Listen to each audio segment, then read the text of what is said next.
Understanding running over in English. Hello, everyone. Today, we're going to explore a phrase you might have heard quite often in English, running over. Whether you're a beginner or an advanced learner, understanding such phrases can really polish your language skills. So, let's dive in and make sense of this versatile expression. Running over can mean several things depending on the context. Let's break it down.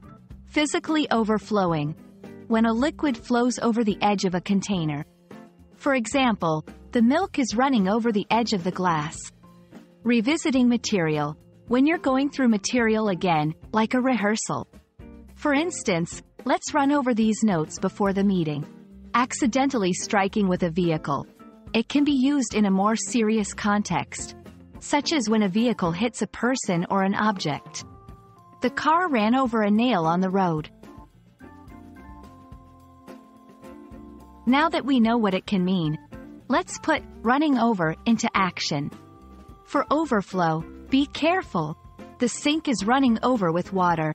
For revisiting, I will run over the speech before I present it tomorrow.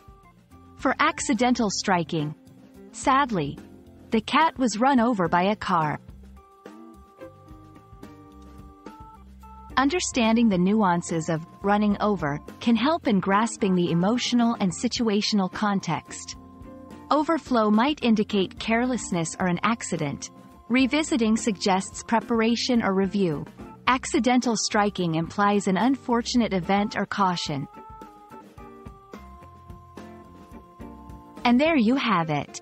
The phrase, running over, can be quite flexible, but now you should be able to use it correctly in different contexts.